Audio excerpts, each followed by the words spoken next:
Welcome back to Forbidden Knowledge News. I'm your host, Chris Matthew. Tonight I want to welcome Lorian Fenton.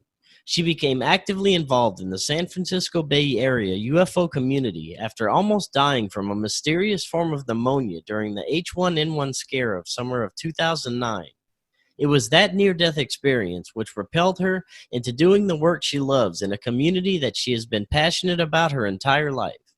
Currently, she is the Marin Sonoma MUFON Section Director. On the weekend of September 22nd and 23rd of 2011, what she calls her second awakening took place in Los Angeles when she met several super soldiers. That weekend's experiences catapulted her into a battle against an evil force that she now believes are the masters of our planet, and they may not be human. She produces UFOCon, held annually in February and March in the San Francisco Bay Area, and currently has 2 live radio shows, The Fenton Perspective on Revolution Radio and The Fenton Files on KCOR. Lorian, welcome. How are you tonight? Hey, I'm doing great. Thanks for having me, Chris. I really appreciate it. Yeah, I've been looking forward to tonight. We're going to have some fun. We're going to go tunneling through some of those rabbit holes that go so deep that some people never even find their way back out. But hell, we're going to go there anyway. And usually my shows focus mainly on one topic that's connected to everything else in some other way. But tonight we're going to discuss not only your personal experiences, but our current developing dystopia, the state of ufology, some paranormal phenomenon, psychic abilities, consciousness, ET contact, angelic beings, and even super soldiers in the secret space program. And then we'll see where that takes us. I don't know. We're going to need a couple days to get through all of this, Yeah, it's a lot of stuff, but we're going to have some fun. So let's start first, I thought, with what got you. It was a near-death experience that really got you propelled into this, right? Well, yes and no. That episode in 2009 was a huge catalyst. I was born probably pretty psychic and probably a contactee of some sorts. But I don't know because my father and my grandmother used to see UFOs and, I didn't even think about it much until I was a teenager. I thought, well, if they're seeing UFOs, I wonder if there's something more interesting going on with them, And, but I didn't really think much about it. But what really did change my life were 2 very important episodes. And if you don't mind, I'm going to go into those first, and then that'll get us to 2009. But I think it's important people understand about these two incidences that were really important to me. When I was 18 months old, my parents took myself, my mother, my grandmother, my mom, dad, and my grandmother took me to the beach. And it's basically they were taking themselves to the beach because they wanted to get a break from my, screaming all day long. But anyhow, so they were at the beach and they rented a cabin. And the people who had the cabin said, there's a big note on the table, apparently. I couldn't read it. I was only 18 months old. But it said there's rat poisoning rat poison laid out everywhere. We know you have an 18-month-old. Be sure to walk around the premise before you let her on the floor and pick it all up. And they told them where they all were. Okay, so they picked up all the rat poisoning, they thought, and then my father went to make a fire. And in the old days, back when I was a baby, they used to keep firewood under staircases. You'd open the closet door and there'd be firewood. It'd be like a storage area for firewood. And he left it open while he was getting the firewood in and out. And apparently there was a pie pan full of rat poison in the closet kind of tucked under the wood. And of course I'm crawling around. I crawl into the closet and of course find it, and I start chowing down like there's no tomorrow, because rat poisoning back then it looked like sugar and it tasted just like sugar because Rokfin is very sweet. And so I thought it was just great fun. I'm eating away, and my father finds me and pulls the tin out, and oh my God, then I guess all hell broke loose. My mother says, oh, let's rinse her mouth out, and they're doing all that, and my mom says, do you think she's okay? I think she's okay. And my dad looks at my grandma, and my grandmother goes, hell no, and she grabs me, my mom, my dad, throws us back in, I think it was her car that they went down in, and they drive back to Portland, Oregon. They were at the Oregon coast at the time, and by the time they got there, I know this is going to sound really gross, folks, but just bear with me because it's the truth. Apparently, my blood was starting to seep through my veins, and I was turning kind of like, I looked like I was bruised all over. I don't know if anybody out there has ever had any type of blood thinner given to them in the hospital or anything, but usually at the injection sites, you're all bruised up because the blood gets really thin there. So that's what was happening to me, and I was a little baby, so it was pretty bad. I mean, they got me to the hospital, they made me throw up, they did all kinds of things to me, whatever they do to you, to put charcoal down me. I don't know what the heck they did. I think they were trying to give me a blood transfusion, but I don't think it was going to work because my blood was too thin. There's all kinds of things going on. Apparently, they decided to just let me sit for the rest of the night. I think this was about 2 o'clock in the morning. That's what my grandmother told me. In telling of the story, it was about 2 a.m. My parents decided to run home and get some clothes or something for me or whatever, and they said, don't fall asleep because they said she's probably not going to make it through the night. And they said, if anything happens, we want you holding her, and my grandmother said, sure, no problem, and whatever, they left. My grandmother said that she's sitting there watching me for about 10 or 15 minutes, and she started to fall asleep, and she felt really bad about it, but she started to doze off. And then she woke up, she half woke up, and she saw what she thought was the angel that came to her when she was 13 years old, and she was dying of the virus flu thing, the Spanish flu that was going around back then in the, was that 1918? Yeah, she was like 12 or 13 at the time, and she was almost dead, and this angel came through the window at their farmhouse and hovered at the foot of the bed, or was a bright light, and said, you've got work to do, you've got things to do, you're not going to die, and gave her kind of a pep talk. And the next thing she knows, it's 12 hours later, she's recovered and family in the surrounding area. Anyhow, so she sees the same angel over my crib, and the angel tells her she's got work to do, and that I'm not going anywhere apparently, and she knew I would be fine, and she fell asleep. So my parents get back, and they find my grandmother asleep. I guess my dad is just screaming, at the top of his lungs, why'd you fall asleep? She could have died and all alone, that kind of thing, whatever. And I was just, later when they told me the story, I'm laughing because my grandmother's just like me. She was like, she's going to be fine. I knew it, we're pretty blasé in my family when it comes to angels and ghosts and things like that, because both my grandmothers were very psychic. And so when they told my mom and dad, when she told my mom and dad, they were like, oh, they were so mad at her for months. I don't think my mom talked to her for a year after that. Anyhow. Wow. Yeah, it was pretty crazy. So I think that was the first time that I, as a baby, not knowing what was happening, got a gift from, whatever I call my gift from God. Because at that point I became extremely psychic, and it just gets weirder from there. So I'm moving on. I'm about 6 or 7 years old, and my grandparents, we live on a small farm outside of Portland, Oregon, near Tigard, Oregon, if anybody knows where that is. And we had about, I think 8 or 10 acres. And my grandfather raised sheep, and we had donkeys and goats and all kinds of fun stuff, turkeys and chickens, and you name it, we had it. And one year it was the Loma County Fair, and I don't think I'd ever been to one before. I think I was 5 or 6 at the time, probably 6 is what we think. And my little sister was only about 2. She was just walking, and my grandparents decided to take the 2 of us to the state fair. The county fair. So we go off to the county fair with them, and my grandfather, of course, he wants to check out the sheep and whatever, he's going to buy some new livestock.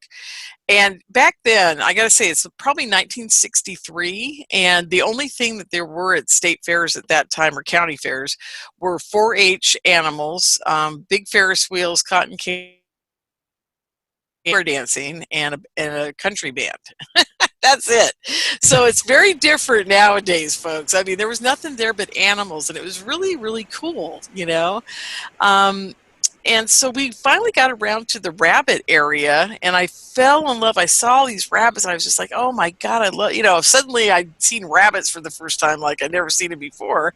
And I fell in love with this rabbit that was a prize-winning rabbit, and the brother and sister team who raised the rabbit let me hold it. They said, oh yeah, you can hold it. So I sat on the ground there back then they put shaved wood all over the ground in the whole area. So I'm sitting in these shavings and I'm holding this rabbit, and I was sitting there for about an hour. It must have been at least 45 minutes, at least, because my grandfather was gone for a long time. My grandmother had taken my sister off somewhere else, and they'd gotten cotton candy, I think, or whatever. And it was quite a long time, and I was talking to the rabbit, and the rabbit was talking to me. I thought it was talking to me, whatever. Anyway, I'm sitting there playing with this rabbit, and then they show up, and they say, it's time to go. And I said, I want the rabbit. I got to have the rabbit. And they're like, no, you can't have the rabbit. Then my grandfather goes over and talks to the young brother and sister and says, I think they were 12 or 13, says, would you sell him? They said, no, we can't, because he's he's first place winner. We're going to keep him for breeding, whatever. And he comes back to me and says, give him back the rabbit. We're not taking the rabbit home. And he goes, I'm not building a hutch. I'll never forget that. I'm not building a hutch. And I was really upset, and I gave him the rabbit, and oh God, my heart broke, and I was just dying. It was like my first loss of love of anything in my life, right? So we get in the car. Now, back in those days, folks, there were no baby seats or car seats where kids had to get strapped in like they're going to Mars. I can't believe it nowadays. You guys are missing I'm going on a sidetrack here. You guys are missing all the fun right? of beating up your brothers and sisters and pushing them around and, whatever. And we had a blast back then, and it was so much fun. And I got to tell you, this whole thing of being strapped in and not being able to reach each other just doesn't work for me, but whatever. Anyhow, so back then we're in a Ford sedan, and they had bucket seats in the front, and back then you could hang over the front and slide back and forth between whoever was in the front seat. So of course that's what I slide over to my grandmother. I go, I really want a rabbit, Grandma. Tell Grandpa I want the rabbit. And then I'd slide over to Grandpa, and I'd say, I really want a rabbit, Grandpa. Please build me a hutch. I really want a rabbit. And he's like, no. And then every time I'd slide back and forth, one of them would say, no, no, no, no. It was just like, it was horrible. So about a half a mile to the house. And I'll never forget this, because now, it really sinks home now what I did. I did not understand what I was doing at the time. And I didn't understand it till I was over 50 years old. So that tells you how profound and how interesting this whole manifestation thing can be. I got in the middle of the two of them, and I put my hands together. I had just started first grade, so that's how we kind of knew I was 6 years old. Yeah, that's right. And I did just what the nuns had taught me, because I went to Catholic school. I put my hands together perfectly, and I put my elbows on the seat, and I hung there, and I prayed to God. I said, dear God, please, I want a rabbit. I want a rabbit so bad. I love rabbits. And I'm saying this prayer, right? And I stop about, a block before our house, and I just give up. I'm like, done. I'm spent. I can't do it anymore. I'm done with the rabbit thing. But during that little prayer, I felt something in me that I didn't feel again until I was much older. And that was like I was having a direct communication with something else. People might call it channeling now. People might call it getting a download. I mean, I don't know what it is, but I felt something that is not what normal humans feel all the time, I'm sure. Maybe it's a Kundalini thing, I don't know, but I felt this energy run through my body and out the top of my head while I was praying. Now, as a kid, I just thought that was something that happens when you prayed. I didn't know that that was weird, and it only happened a few times when I prayed, so over the years, so I never really thought much about it. But sure enough, we pull into the driveway, and back then, and most people know this even today, most farms have a gate, running across the front, keeping, the fields, where the fields connect, where the fencing is, they have a gate to keep the animals out in case they escape out of the fencing, right, off the road. And we pull up, and there's this black fuzzy thing in the middle of the driveway, and my grandfather opens the gate, and there is an exact replica, same rabbit, the same species, everything, ears, same size, a male, everything, just like the rabbit we left at the Oh, Multnomah damn. County Fair that I was holding on to. And it was just sitting there waiting for us. Wow. Yeah, I That's know. I know. That's crazy. really it was. And today I'm very thankful that happened, because if that hadn't happened when I turned 53, what happened to me in 2009 wouldn't have been nearly as easy to grasp. So that happened, and what happened because of that is my grandmother's looking at me.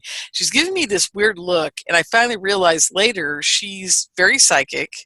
She can do things like this too, but never talks about it or anything to us. And she just knew I had the gift at that point, because it's like, here I'm manifesting rabbits out of my hat, as they say.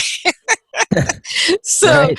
so I'm, this rabbit appears, and my grandfather does build the hutch. And 3 months later, and here's the interesting part of it, 3 months later, two kids, a brother and a sister, just like about the same age as the kids who had the rabbit at the Multnomah County Fair, are walking by our house, our driveway one day.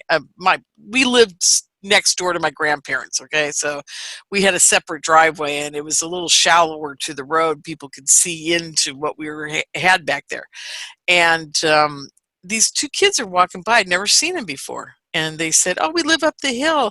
Oh, you have a rabbit hutch. Can we see your rabbit?" And I said, "Yeah, sure." And so because I just put it away, and I was playing with it. And they said, "Can we see it?" And I said, "Sure." So I handed it to them. They go, "Oh my God, that's our rabbit. We lost it, about 3 months ago." And I was like, Oh. I said, "Okay, guess what? You can have it back." And they just took it, and they went home and took the rabbit. I was done. I was, done with rabbits by then. Right. So, but it was really interesting that, and I look back on it, and this correlates with everything that has happened to me since then, because I'm ending up, I know everybody goes, "Oh, she's the UFO lady, she's the super soldier lady, she's the mind control lady, she's the JFK lady," because I've got my feet in everything, right? And I live what I call like a 4-ring circus of paranormal extravaganza. So people just go, "What is it?" Anyhow, so that's my life. But guess where I'm really ending up now? I'm ending up at time travel. Time travel is becoming my whole, maybe that's how that rabbit got there. Maybe I went back in time, took the rabbit out of the hutch of those kids who lived down the street, and put it in the driveway so that when I was 53 years old, I would be doing what I'm doing now. That's a very compelling thought. Very interesting. Yeah, so Yeah. I just, because everything that's happening around me right now in the last couple of years, even my last downloads, I have these amazing downloads every once in a while. They're not often, you're not like every day. I'm not channeling, talking to, whatever, but every once in a while I get these profoundly amazing downloads. And the last one was a series of 3.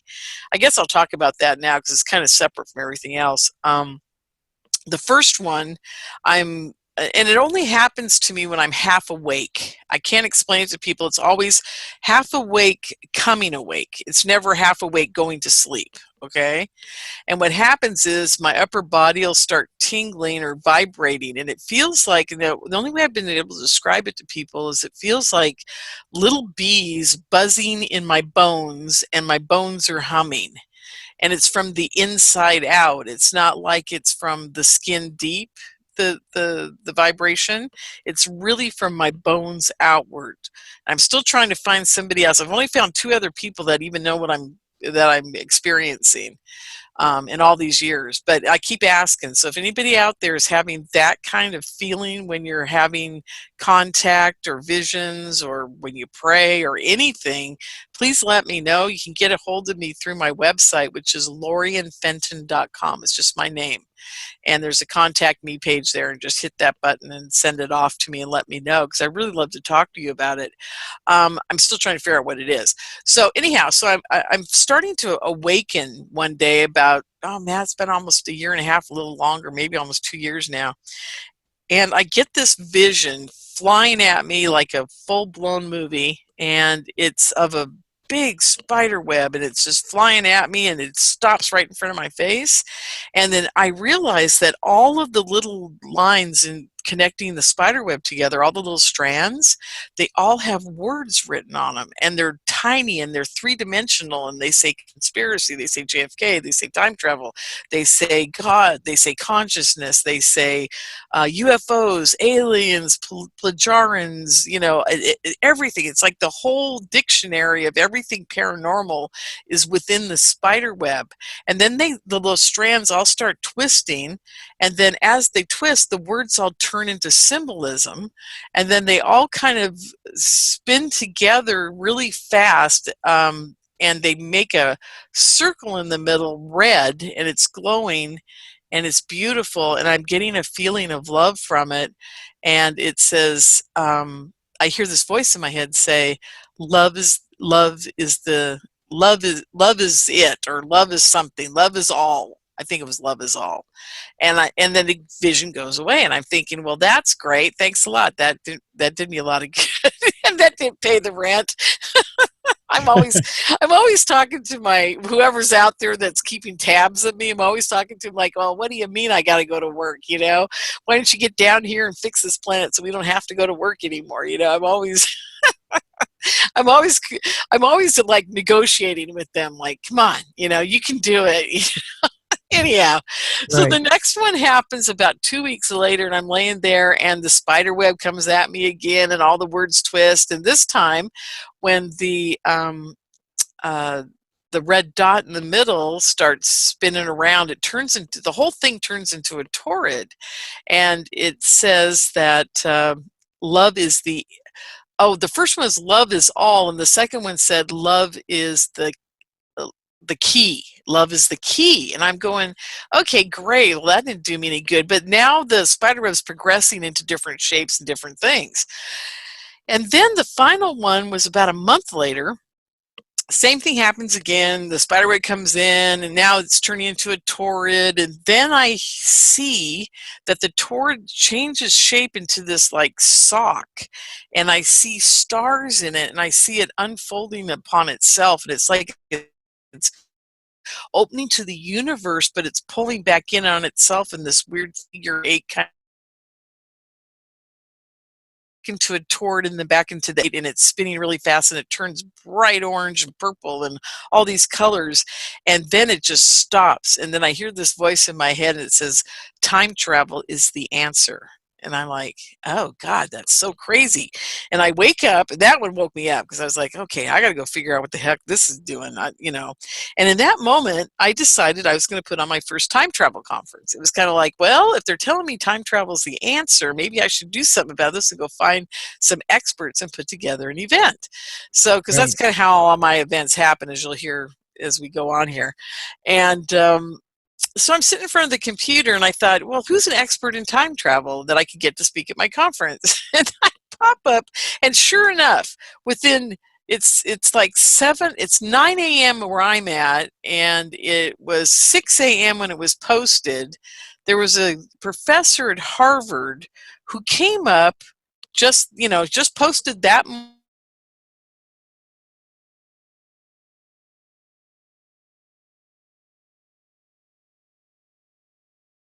as a three-dimensional picture. Lauren, you broke up there for a minute. Just about 5 seconds or so. Oh, okay. I just want to be sure. Can you hear me now? Yeah, I can hear you fine. Great. Okay. Well, anyhow, so there was a article posted, I think it was the AP, that a professor had come up with what a three-dimensional picture of what time travel would look like, and sure enough, it looked just like the ending of my vision. So I was like, what the heck is going on here? Yeah, it was so bizarre. I mean, maybe I'm picking up on what he was doing, but it's like they take these pieces, they throw them at me, and they can add on to them. Would they have known 2 months previous that he was drawing that picture and going to make it, part of, my vision? I don't know.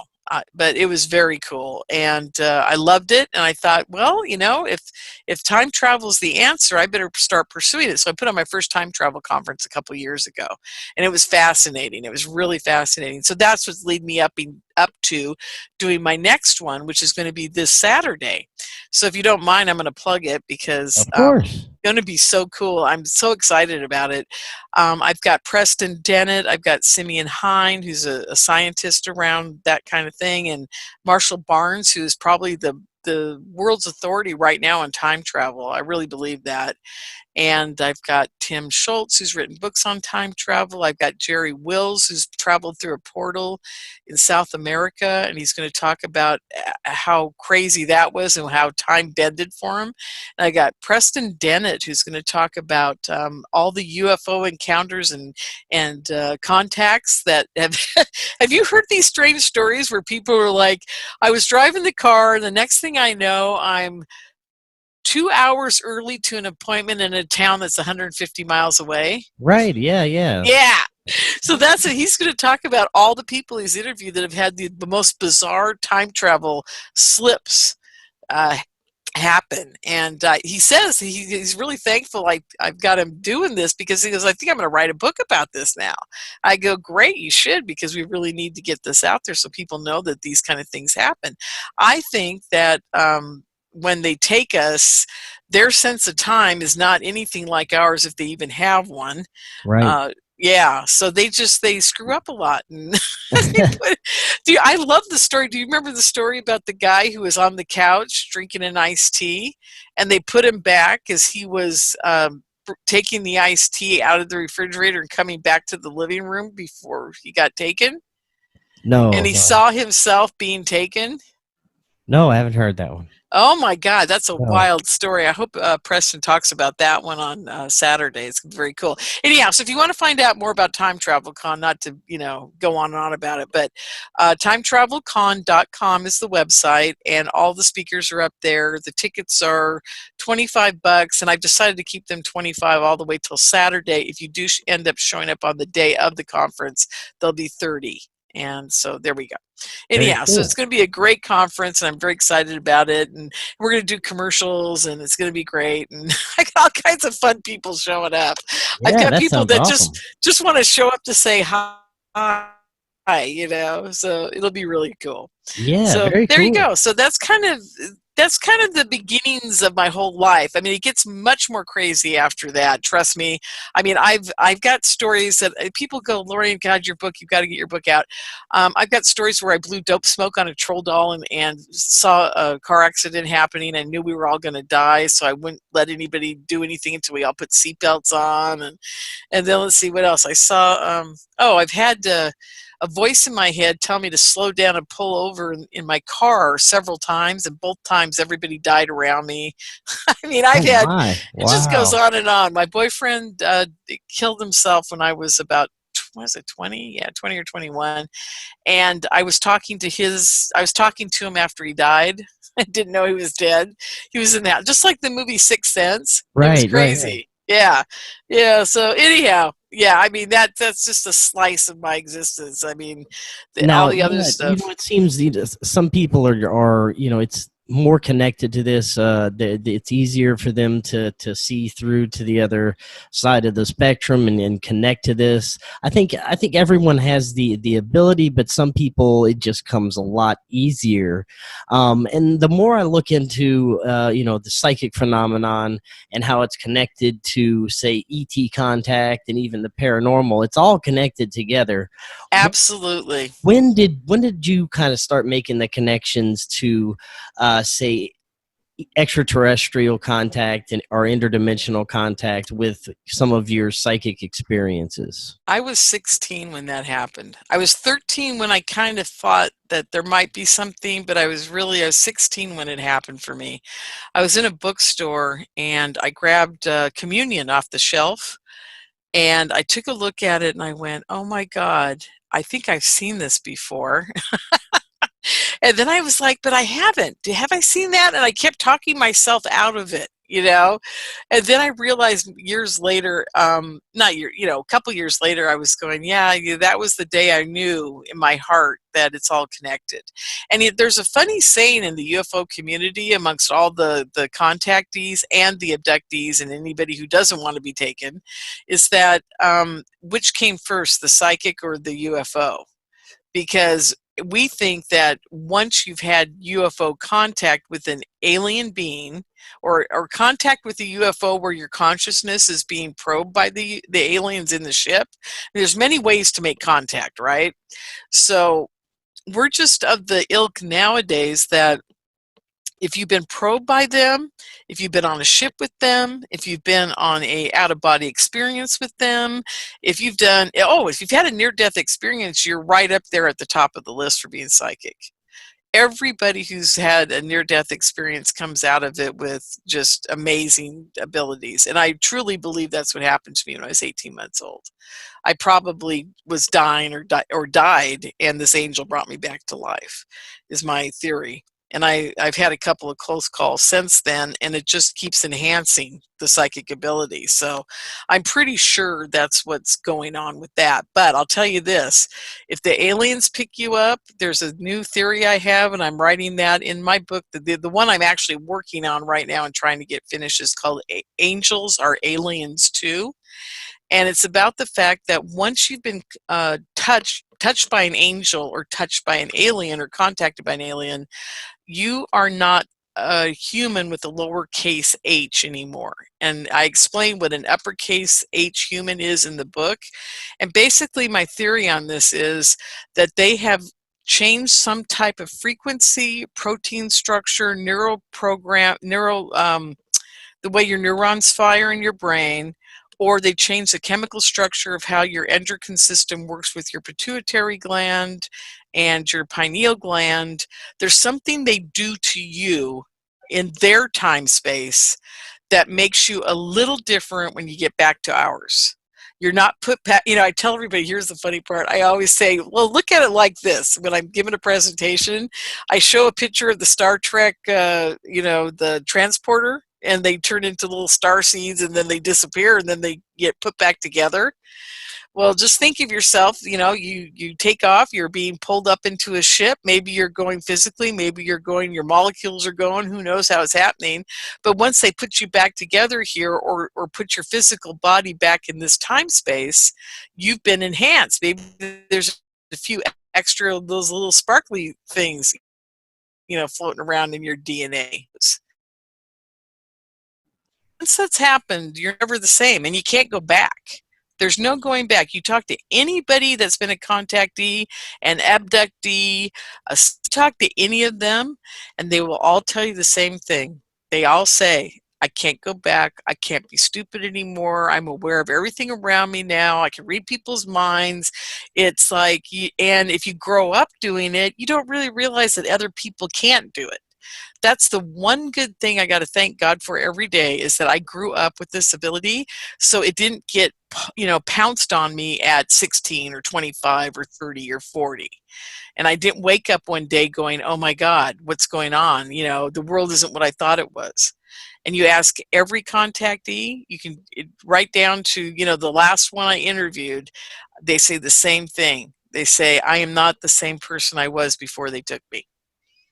Now, when it comes to the abduction phenomenon, they have different schools of thoughts. They have, the old school nuts and bolts researchers that believe these beings are probably coming from different galaxies in the ships, and they're traveling at, however they're doing it, they're traveling in their spaceships. And then they have the school of thought where there's this ultra-terrestrial spectrum where they're always around. They're just in different dimensions, and they can appear at any time. Or is it both? And I'm just wondering, what's your thoughts on this? It's both. They travel from different galaxies? Are they coming from different planets? And are there also ones that are still tinkering with us and doing these abductions that are from different, dimensions or different spectrums of reality? Yeah, it's actually three. I call it the three-level chessboard. The top level is the guys that come from another galaxy. There's very few of them. It's very hard to get here and be in a big ship and run around like that. It's very hard. It's not as easy as everybody wants to make it out to be. And I've talked to so many scientists about this. I have friends. I say they're friends in low places. Got a lot of them. And these guys, man, some of them are some of the most amazing scientists that have worked for these black ops projects. And they tell me, Lorien, it's a lot harder than you think. So the few that do get here, you know, we're lucky to realize what's going on with them. And very seldom do we ever get their ships or access to or what have you. The next level is the ones that are interdimensional. Now, their ships are slightly different than the ones out in the galaxy. The ones out in the galaxies, I would say, are mostly ship material like metals and what have you, with a slight bit of organics built in to help them run the ship better, so they're interfaced with it. Whereas the ships the Greys are driving, those are actually more of a fungus, and they can be manipulated into anything they want them to be because they have a hive mind, and they, as a group, they're holding that consciousness thought of what the ship structure is amongst all their brains together, and that's how it forms what it is, and it's more organic. And it's mixed with some metallic type of material, but it's a material we don't understand. Yeah, I've heard of that. A lot of abductees reported some kind of living fungus type of walls inside the ship. Absolutely. Yeah, and it's not like it's a fungus. What's weird is people touch it and they describe it as it feels like a frog's belly. That's how David Adair described his contact with the alien power plant that he was taken to at Area 51. There's other people who have touched it and said it just feels cold, but it also feels like it's holding back. It's holding you. It's like a little suction tentacles in it or something that can hold you. Terry Lovelace told about the time that he was stuck up against a wall, and he's up against this wall and he can't break free from it. He can't get away. It's because the wall he said it was like it was alive and it was holding him there. So I said, are you sure it wasn't like a force pushing you? He goes, no, it was the wall holding me. And I'm like, are you kidding? He goes, no, it was alive. He goes, I swear to God, it was alive, but it was also the ship. I'm like, okay. So yeah, so on the second layer, you've got that going on. And I think that is like 80% of what, if people want to say I'm on a ship, I think they're 80% interdimensionals that they're dealing with, that are taken in a consciousness state to a different kind of, it's not a ship, it's another whole place. It's like you're going into a consciousness dimension, a higher dimension, and it has to deal with out-of-body experiences and your consciousness going there. And I have a great example of that. I was really sick one day when I was about, I must have been 18 or 19, and I'm laying in bed I had a really nice room at my parents' house. I had 3 fish tanks. I used to raise championship supersized koi fish for people. I used to sell these fish for like $200 to $500 a piece. I mean, this is back in the day, right? Anyhow, I was a nerd. I was a weird girl. I mean, I used to race cars. I was, God, I was just crazy. I still am a little, I would say. But anyhow, so I'm laying in bed and I'm not well. I knew I was really sick. I think I had, I think I probably had spinal meningitis. I mean, I was that sick, and my parents didn't quite understand that I was that sick because I wouldn't tell them. But I think I was on a near-death experience route at that point, and I'm laying in bed and I feel like I'm dying. I really did. I felt like my life force was just floating out of me, and suddenly I'm pushing up out of my body and I'm looking at the back of my head, and then I twist and I turn around and look at the wall, and what happened was the wall completely went away, and this big white tunnel of swirling, amazing light starts coming at me. The tunnel of death or whatever is what I thought it was. And this woman comes towards me, and she's beautiful, and she's wearing this red dress, and she's got long dark hair, and she starts talking to me and telling me about all the stuff I'm going to be doing. And, I don't remember it now, which really upsets me because I really wish I could remember. Every time something this profound has happened to me, there's so many times, every time I get put back in my body, it's like a living hell getting put back in my body, number one. And number two, I'm mad because they won't let me remember anything except for you've got work to do. I'm like, no, don't do this to me. So anyhow, this woman had this conversation with me for God knows how long, but I'm sitting there with my astral body sitting on top of my real body, having this conversation with the swirly tunnel in the room and the whole bit's going on around me. And then I remember diving back into my body because I realized I'd been out of it so long that I was probably nearing death. And she had said something about you better get back in your body. I kind of remember that. So I got back in my body. The wall closed down to a room again, and that was the end of that experience. So so that's another type of experience. So you're looking at 2 or 3 different types, and she could have been an alien, she could have been an angel, she could have been an ascended master. I mean, I have no idea who she was, but she was amazing. The love coming off of her was truly fantastic. And another time, I'm not going to tell the story tonight, but another time an angel was by the bed and I got propelled to this place of love and light that was so extraordinary that I can't even describe it. And if other people have had it happen, you guys know what I'm talking about. It's so amazing that there's no words to describe this love. It has nothing to do with human love at all. It's so far beyond that. It's amazing. So don't fear death, you guys, because I've been there and it is so beautiful. You know, I talk to Danny and Brinkley about this every once in a while, and we're probably 2 of the most happy people on the planet because we both have been there and we're like, hey, yeah, it's no big deal. I can't wait to go, you know. That's what happens to people who have had those near-death experiences or extraordinary experiences with angels or aliens or whatever. You'll find that as a group, they did this study with Free. Do you know about the study?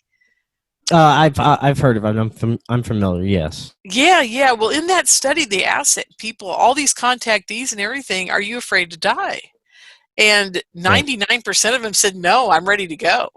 Because they've all been pretty much, enlightened to the point where they realize there's other dimensions. They're not fearful because they know they're there, right? So now that's the one beautiful thing about it. So anyhow, I'll leave that story alone now. So. Well, now they have the other aspect of this phenomenon, which is the abduction, the strange hybrid programs, the taking of eggs and sperm, the sometimes seemingly terrifying experiences where you encounter reptilian creatures or insect creatures. Now, are these the ones that you think are coming from different planets? Or are these interdimensional as well? I think it's the same chessboard. I think you've got 3 levels of them as well. And what I tell people all the time, and hopefully I can draw this on the cover of my book, is I'm drawing 3-level chessboard, and one's dark and one's light, like a yin yang. And we're getting, take that and work with it, because literally you've got 6 levels going on at the same time, and you've got different people from different sides abducting and handling each other. And it's turning into quite the menagerie of crazy. That's all I can describe it to people, because you've got the military, the good guys in the military over on the white side going, well, we've got to try to do disclosure. We've got to do whatever. There's very few of them, by the way. And then you go over to the dark side and you got the same thing. You got the reptilians on the top level, and they're probably coming interdimensionally and in ships. And then you've got the out-of-body experience, like archons that will, I've had a couple of encounters with these evil archonic beings in out-of-body experiences. There's so many levels of that too. And plus, don't forget, you got the military on both sides. You got the good guys on the military side, and you got the bad guys on the military side, and they're abducting people too. They've been doing it since the early 50s. Right. I'm glad you got into the military, because I want to get into super soldiers. Now, now, for me, super soldiers, I am completely on the fence about this. I've had quite a few people that have claimed to be super soldiers, like Randy Kramer, Tony Rodriguez, Anthony Zender. I think I've had another one. Now, their stories I can tell that they completely believe their story. Exactly. They completely, Exactly. you know, I can tell by the way they recall them, the way they tell it, that they believe their stories, and it's very compelling. And some of the things that they're saying is so unbelievable that it just shuts people off, and they're like, no, that's impossible. So you work a lot with super soldiers. You have your super soldier conference. What are your thoughts on this super soldier phenomenon? Well, now that I've been at it for over a decade now with the super soldiers, I have realized that there's many levels to that as well. And that's the problem. When I first got into it, I thought it was pretty cut and dry because my first introduction was people like Duncan O'Finian and that crowd, okay? Right. And I believe there was, and there still is, a military program where they're actually enhancing people and using their consciousness in a psychic remote viewing aspect to deal with aliens, to deal with other military people, deal with the Russians. I don't know what they're dealing with, but I absolutely believe that. I also believe at the same time they're creating a whole bunch of Manchurian Candidate type mind controlled people that are usually ex-military or currently military, that they use to do all of the shootings and the psyops things going on in the States. And then that leads you down another corridor, if you want, an offshoot of this whole super soldier program, where they're using targeted individuals. These people call themselves targeted individuals because they're being harassed by the government, or people are gang stalking them, or they're microwaving them, or they're putting voice to skull communication in their heads. And I think that's an offshoot of the military program, where they're working with certain guys that they can mind control to the point where they'll do anything they tell them to do on a whim, just like drop of a hat. They're there, they'll do it. And this is how they're dealing with the public around it, because they've got us mind controlled in the public. Now, I'm going to go into something I don't usually talk about too much, but because of the coronavirus and everything that's going on right now, this is really important and people need to understand this. They've been working with cell phone frequencies and television frequencies, computer frequencies, for a very long time now. They knew that back in 1960 something, that they could use that kind of flicker rate to control people. So you got to realize CIA's been in Hollywood since, gosh, the 40s. Like after the war, they started infiltrating Hollywood. Right. They've been, obviously infiltrating everybody they can, in any, radio station, TV network is completely controlled. We have Mockingbird as a prime example. And they've been doing their mind control projects, and they've been doing them for a long time with very nefarious people. And I'm going to put all that into my book too. But the bottom line here is, people need to understand that these people that are saying these crazy stories, it's just what's the best way to explain it? Okay, I'm trying to go three places at once, and I'm going to start with one. Let's take a regular military guy. Let's take the guy who shot up the Naval Yard. I can't remember. Aaron Alexis, was that his name? I'm not sure. I know who you're talking about, though. Yeah, he shot up the Naval Yard. 2 weeks before he did it, he called my friend in LA that runs a targeted individual group and said, they're beaming a voice into my head and they're trying to get me to kill people at this base. And my friend said, please resist it. Try everything you can. Get out to LA. I'll take care of you. We'll try to get you deprogrammed. This guy's military. He's gone through their program. He doesn't realize he's even been through the program. He's a computer programmer. They must have done it to him at some point, while he was getting a flicker rate thing going, or maybe he was under hypnosis. I don't know. It's probably all of the above. And he was the only one who remember he carved ELF or EMF in the Right. something about the magnetic frequencies into the butt of his gun. And when they found it after he killed himself, they were like making light and jokes of it. But it was a real big signal to all of us that have been around the mind control, the super soldiers, the targeted individuals, and all that it's all connected, that he was one of their failed programs or one of their good programs, because they want to take away the guns from people in the United States, and they're going to shoot up as many people as they can, as often as they can, with these kind of people. Now, back to how these guys are created. There is a scene in the Denzel Washington remake of the Manchurian Candidate. This is your best scene to watch. You watch the very first scene in the movie, and in that scene he's in a room, and there's a belly dancer and colored lights and all kinds of craziness going on around him. It's like he's on an acid trip, okay? And then the next thing you know, it's the end of the movie, and they take them back to this island where they were all programmed, all the crew of that one particular squadron. And that room is all white. There's a white chair in it. They're all wearing white clothes, and they've got these things attached to his head. So that is how different it is for the person being programmed as compared to the reality of what's going on around them. While you're in the program, you're seeing all the stuff, and while you're just the observer to who's experiencing the program, there's nothing there.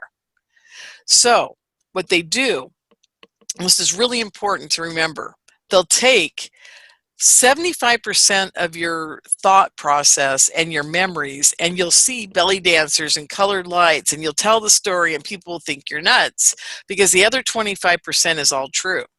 I did go to this base. I did try to do something with this person. There was a giant ant being I was killing. There was this, there was that. But then they start telling you about how their mother was having, reptilian sex with the queen mother, that kind of thing. And then they're gone, because then you're like, I can't relate to that. That guy's nuts. So then the rest of his story is just, the 20% that's true is thrown out with the bathwater. So, and that's exactly what they do. They put all this stuff in their head. They make them sound like they're crazy people. And you got to remember, and you just got to keep saying to yourself, well, maybe you can't figure out which of the 20% is true, but it's definitely something in there's got to be true, or they wouldn't be doing what they're doing. So the part that would be true would be that they're somehow using their consciousness, possibly off planet, to do tasks or even fight in some kind of battle? It could be. That goes back to the story of Andy Bishago, when he says, Andy's a really good friend of mine, and he's actually going to be speaking at my time travel conference. And I want everybody to pray for Andy. He's got some physical issues, and he's not doing so great, but he's hanging in there, and he's a good friend, and I pray for him every day.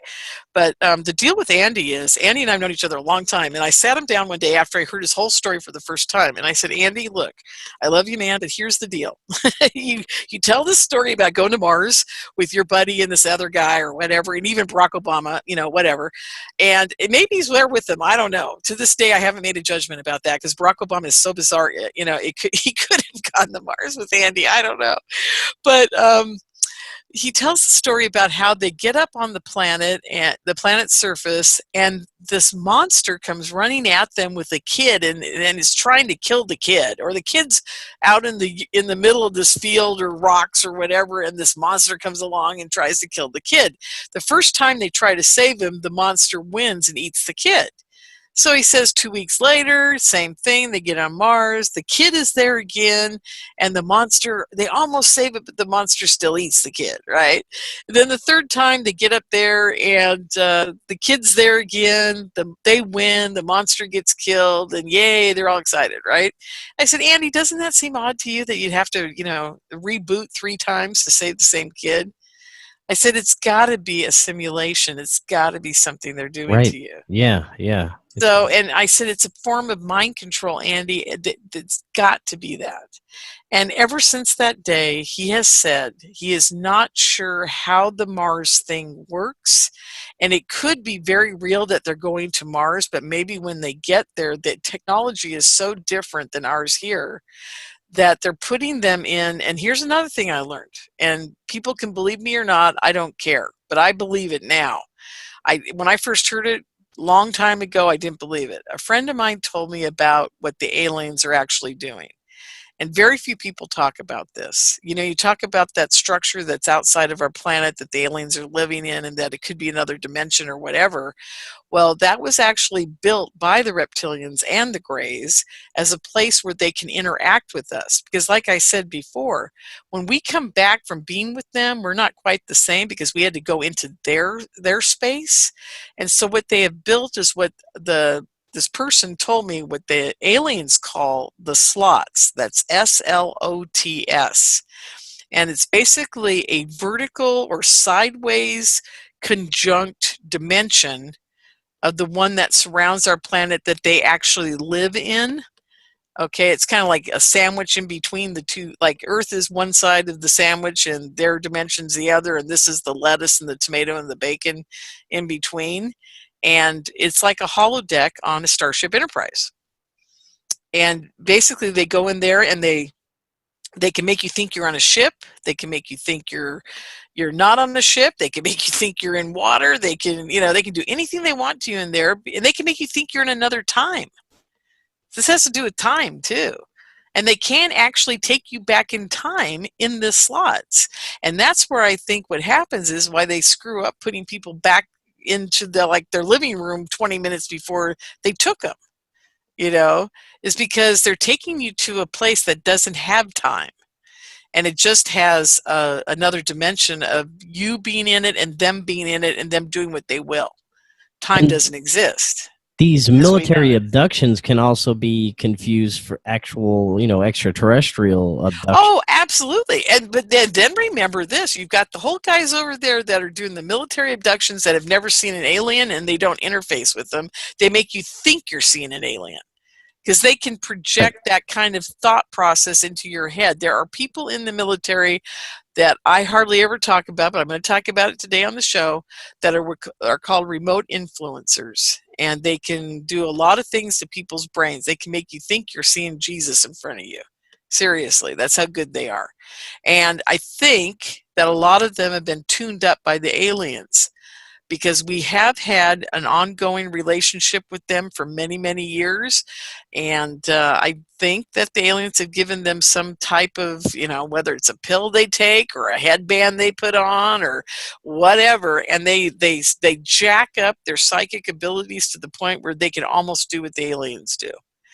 And I don't think very many humans can get to that level. That's another part of the whole game. It's like, you're picking up your magic sword and your potions and stuff on your level in your virtual reality game. Well, I think there's very few people who can get to the point where they can pick up that magic elixir and drink it and actually still live to see another day in this dimension.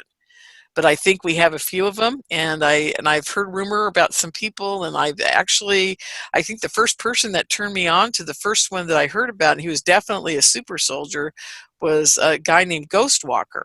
And it's all over the internet. If you guys want to look for that, look it up. Wendell Stevens and Robert O'Dean interviewed him in his backyard, Wendell's backyard, way back in it must have been the early 70s, late 70s, something like that. And you'll find it. Just put in Ghostwalker and look this guy up. Now, after he left Wendell's house, he went to Sean David Morton's house, and then a whole saga and story began. And it's just crazy. And they were doing things to this guy where they actually turned his eyes golden colored because of the things they were putting into his body. And he said there was alien technology, like alien elixirs were going into his body. So anyhow, there's so many levels to all this. See, this is the problem. And the question is, which story do you want to believe? And there's 5,000 stories. And what part do you pull out of each story that's absolutely the truth? What isn't? And what I tell people to do is start taking in like files of information. Listen to everybody's story, and then go home and say, okay, now that part sounded pretty bizarre, so that's probably not real. But you know what? That could have been real, maybe fighting an alien, jumping out of the helicopter and fighting an alien, like Duncan O'Finioan said he did in Vietnam. Maybe that's real. And then what you do is you sit back and you wait until somebody else along the line, and you got to get old doing this. I swear to God, this is not an old person's game to get into. You got to be very young and really get your knowledge together, know your history about every freaking UFO sighting, crash, or whatever you can get your hands on. And then you start pulling all the pieces of the puzzle together. Now, And it's taken me years. I mean, it's taken me years to even glean pieces of this, because it took me 4 people, maybe even 6 people, where I would actually say, okay, that's got to be real. Even though I don't want to believe it, my mind says right. that can't be real. But then 6 people who don't know each other, live in different parts of the world, different countries, come up with the same story. You got to sit back and go, okay, there's something to this. Now, do you think there are clandestine groups on the planet that are in communication with off-planet beings or interdimensional beings? Oh, absolutely. That have some level of control over society? Yep, absolutely. Yep, we would, trust me, humans aren't made to suffer the way we are. When you're born, the last thing on your mind is how you can take down a whole country, and how you can become a communist socialist and be an anarchist and throw Molotov cocktails at somebody. You're not born like that, and you're not given the love for your mother to be like that. That's something that is built into you from the day you get in school, and you're indoctrinated and you're bullied, or you're this, you're that. And society is set up for that, to let it all happen. And you got to ask yourself, you drive by a homeless person on the street, what do? You think it's okay. You don't do anything. I drive by a homeless person in the street, I cry, I go insane, I go nuts. You know why? Because I know it doesn't have to be like this. Nobody has to be homeless. That's not even part of being a human being. We've been tortured into thinking that this is how we are. And that this is how every society has to run. Anyhow, I'm sorry, I interrupted you. No, it's okay. I was just going to say, if you think about the hidden technologies that we have, and the possibilities with, a secret space program, and the healing technologies, the free energy technologies that we won't know about, that they're holding back from us, that we could have a completely different planet. That's another part of it that, that keeps us from finding out about it. Absolutely. Yep. Yeah, and it's very interesting, because our society, we're in an upheaval right now. And that's what I was saying earlier in the show, is that we're in an upheaval right now where our society is going to change. Whether it changes in the right direction or the wrong direction, I don't know what's going to happen yet, because pure socialism isn't going to work, and pure capitalism isn't going to work. What we have to do is we have to take away the ability for one person to own a company and reap the benefits of everybody working underneath him at slave wages, okay? And you can say, okay, the guy at Amazon, he's making billions of dollars. His CEOs on the next level down are making $500,000 or $1 million a year, and then it trickles down. But the base of the triangle is always much huger. It's the biggest, and that's where your slave labor is. And those people are never going to see what it's like to be a normal human, because they've got to live paycheck to paycheck. They got to wonder where their food's coming from. And now with the pandemic, it's really coming to light that, whether you're black, green, purple, I don't care what color you are, we're all slaves in a capitalistic society that only worries about the corporation. You can have a capitalistic society, but you've just got to start making it more of a co-op situation. I like to use the example of Southwest Airlines. They're employee owned. They do have CEOs, they have directors, they have investors that probably get a little more money than the other people do at the end of the year that work on the line, or in the cockpit, or on the ship itself, on the airplane itself. I can see it now. Southwest UFOs coming your way now. Anyhow, but yeah, so that at the end of the year, these guys are getting a dividend because they own pieces of the company. It's your typical co-op situation, but everybody has to get rewarded a little bit in tiered levels, but still everybody has a piece, and they take pride in it because they own it too. And I think that's really important. I think every company in the United States has to get to that point where it's not the trickle down, I got a slave mentality, type of situation. And if we have to, and I know this is going to sound crazy and people are going to hate me for it, we may have to actually have a labor force that gets paid minimum wage, but they are going to have supplemental income or free housing or free whatever, because our society is not going to be able to change that quickly. It's going to take about 20 to 50 years for us to actually get to that point, unless we have a revolution and it happens overnight. Right. I mean, our whole system is broken, but with what's happening right now, with everything that started, especially with, the coronavirus in 2020, no, whether you're a so-called conspiracy theorist or not, there are agendas at play. There are changes that are occurring that are going to affect the way we live our lives for the rest of our lives right now. And a lot of these agendas are not for the best human interest. Now, where do Are you we see, talking vaccines? well, we could be talking all kinds of things when it comes to what's going on right now. I mean, there's agendas on top of agendas on top of agendas that are being trying to Absolutely. pushed on us right now, and our freedoms are being taken away. We're being censored.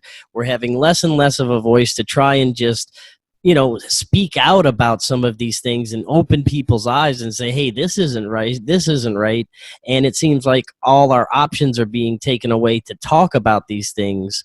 So I mean, do you see us even having a voice any times in the near future? And where do you see us going with all this nonsense God, that's I happening? wish you hadn't asked me that, because I had a vision about 15, maybe it's 20 years ago now. I was about in my late 30s. Yeah, it's a long time ago.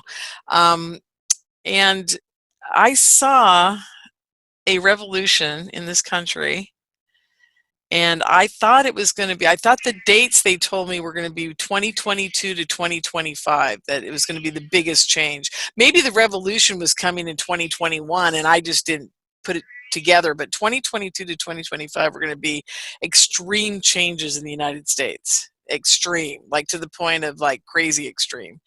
And I don't know. I mean, I'm very worried because I'm torn. I'm actually torn between both sides of this equation, because I'm an NRA supporter and I'm a patriot, Well, and both sides are kind of turning each other against each other. It's exactly, really sad. and I bet Black Lives Matter and everything else matters to me too. So I'm sitting here, as a patriot, saying women, and I believe women should have a choice. Being a woman, I think that it's between her and her doctor, and government and God have nothing to do with it at that point.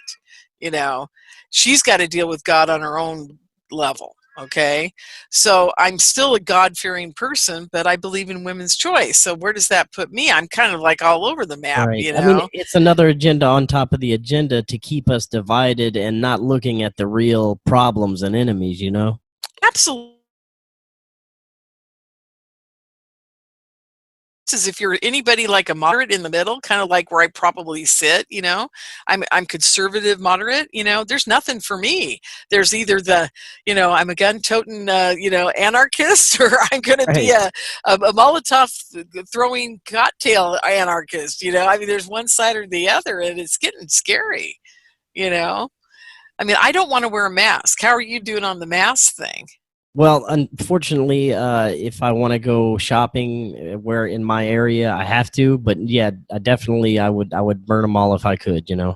Yeah, I mean, I won't wear one. And so I've been having to go to the door and open it of any building and ask for the manager. And I say, I'm sorry, and I stay 6 feet away from them, of course. And I say, I'm sorry, I tested negative, and I can't wear it because I've got a deviated septum and I can't breathe through my Right. nose, and I can't wear one. And my doctor told me not to wear one, but I need to go shopping. Will you let me in if I stay 6 feet away from everybody? And a few of them have let me in. And they look around to make sure there's nobody really in there, and they go, oh, okay. And I go, but I'll be really fast. And they're like, oh, okay. But I can't get into Whole Foods. I can't get into Trader Joe's. I can't get into Safeway. I can't get into any big place where there's a lot of people shopping because they won't let me. I got into Dunkin' Donuts the other day. It was 5 o'clock in the morning. Nobody was in there, and I opened the door. Can I come in? And she goes, she's got a big plastic shield between me and her, and I'm standing 6 feet away from it. And she's like, oh, okay, that's as far as you can come. I said, how am I going to get you the money? Oh, wow. And she went, oh, I don't know. And then I had to lean way over and hand the money to her. And I'm like going, this is just so stupid. Yeah, it's crazy. Yeah, the future outlook, it's very iffy at this point, because we have a lot of people that are waking up and seeing through the nonsense. I don't know if it's happening fast enough to where all these agendas are being pushed so fast, and people are going along with it so easily. It's just, it looks like a dystopia is among us. Well, as I've been barking for a long time, mind control at its finest. And that's really what it all boils down to. Because if you're not mind controlled, if you're a normal human being, the first thought you have is, I'm not wearing a mask. Why would anybody wear a mask? That's a really horrible thing to do to yourself. You can get CO2 poisoning. I mean, doctors don't wear masks unless they're in surgery, and they've got oxygen pumped into the room, and they change them every 2 hours. Right?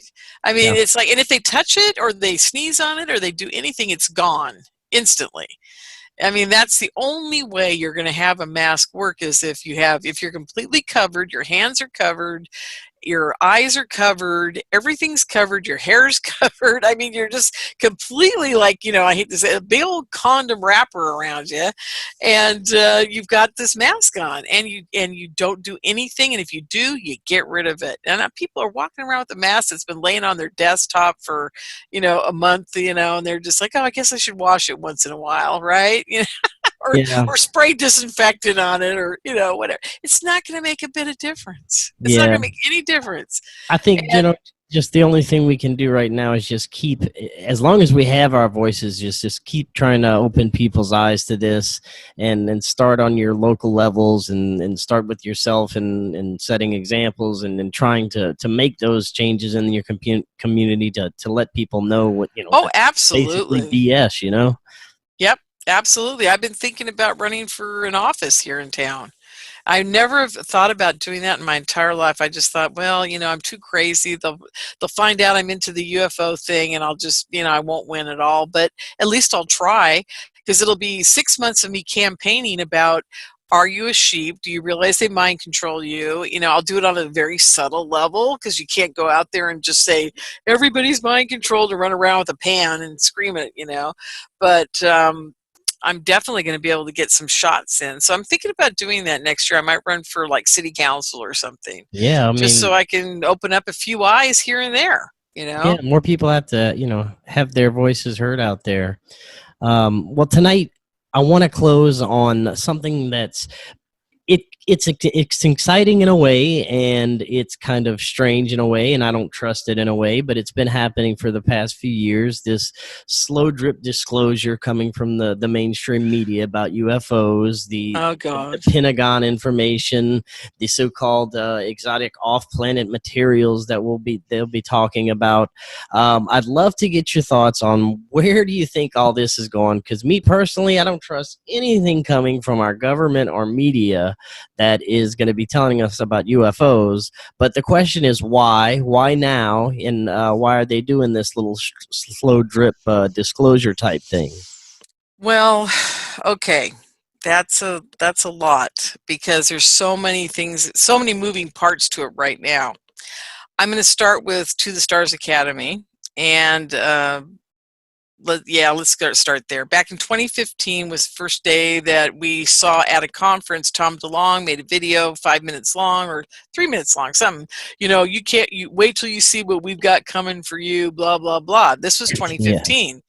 Then 2016, we get another little video snippet that says, wait till you see, we got something so amazing, it's going to change the world, right? So I'm like, okay, I'm so excited, I can't wait till it happens, disclosure's coming, right? I'm thinking, good, because, hey, I'm going to throw something in here. I have a 5-year plan. My 5-year plan is I don't want to end up being in UFOs the rest of my life. I want to farm, I want my goats, I want to be left alone, I want to make jewelry, I want to, this isn't something I chose to do. Okay, this is something that was propelled upon me. All right, and so I always have a joke, and this is really funny. I go to the conferences and I shake the hands of the top speakers and stuff, and I look at them and I go, what's your 5-year plan to get out of this? And they all look at me and they don't know what I'm talking about. Because, they're doing it for a living, right? I'm like, if you're doing this for a living, you're crazy, because this is no way to make a living, right? And it's pretty cutthroat, but I won't go into the cutthroatness of conferencing today. So back to this. Then it's 2017. We get that October surprise thing where Jim Semivan and Chris Mullen and God, the rest of I can't rattle off all their names right now, but you know what I'm talking about. And Tom DeLonge standing up there. Yeah.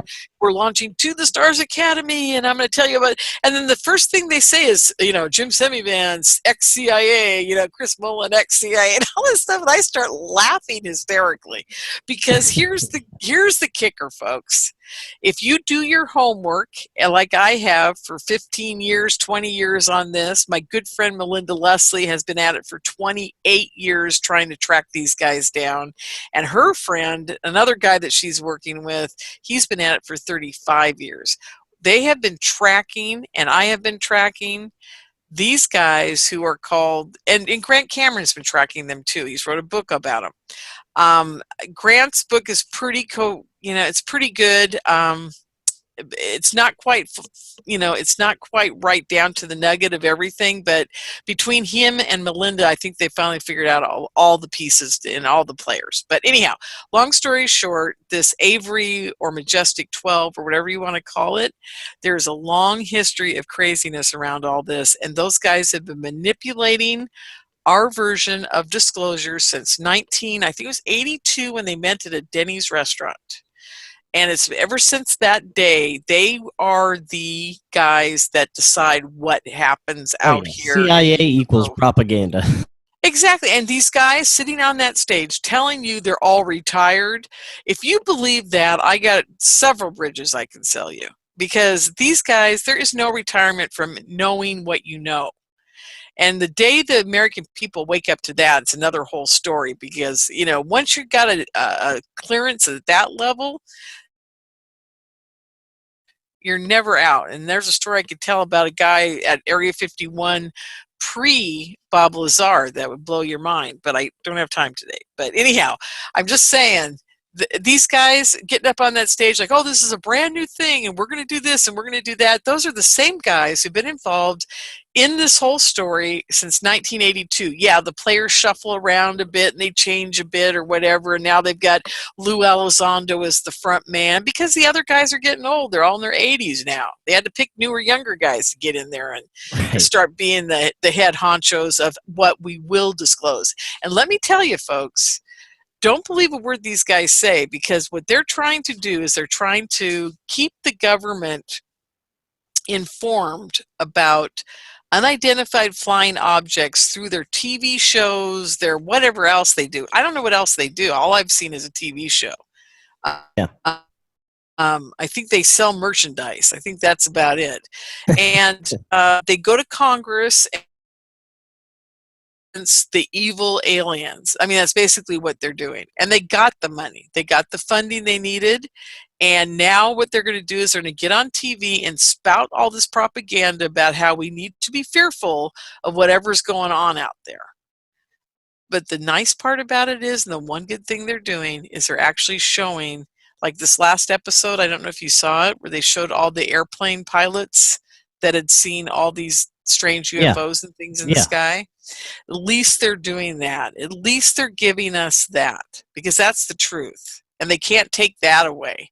But what they are doing is they manipulate what you think about it at the end, where they all get together and they go, ooh, this could be bad, they could hit and kill everybody in the plane and. Hey, trust me, If aliens wanted to hit the plane, they'd hit the plane. They're not going to hit the plane. They could be 3 inches away from it, and they'll never hit us.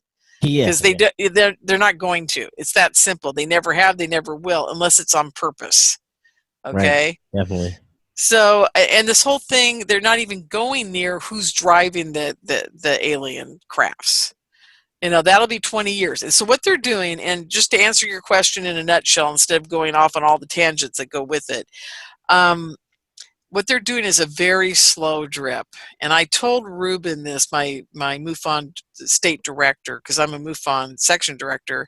I said, this is going to be 20 years before we get to the point where they really disclose that things are happening. And then it'll be a next whole generation of kids that grow up knowing that they're out there. Okay?